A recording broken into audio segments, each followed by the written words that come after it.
Hello everyone, I am Sushmita Das. Today we'll discuss American realism.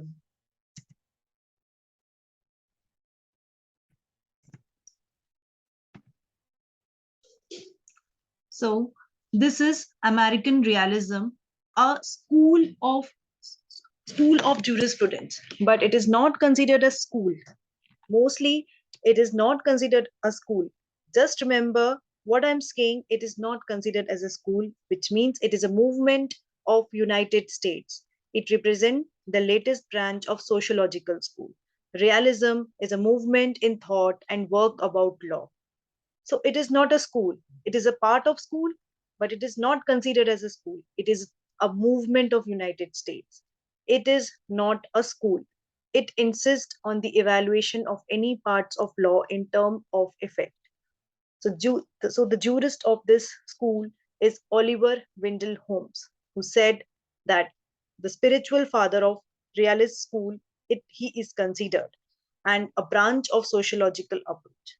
He said that legal realism is a movement in thought of law, a concept of law. Levelin, he said that it is not a school.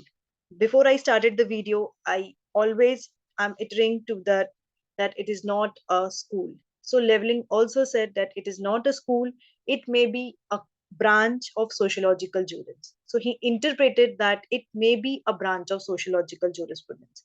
He made temporary separation between is and ought. What is and what is ought to be. He considered realism is a movement in thought and working. Another jurist of this school is Jeremy Frank. He wrote a book that is The Law and the Modern Mind. According to him, law is what court has decided.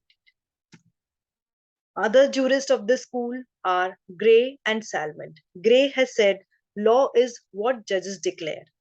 Salmon said that law is the practice of the court and propounded the theory of legal realism.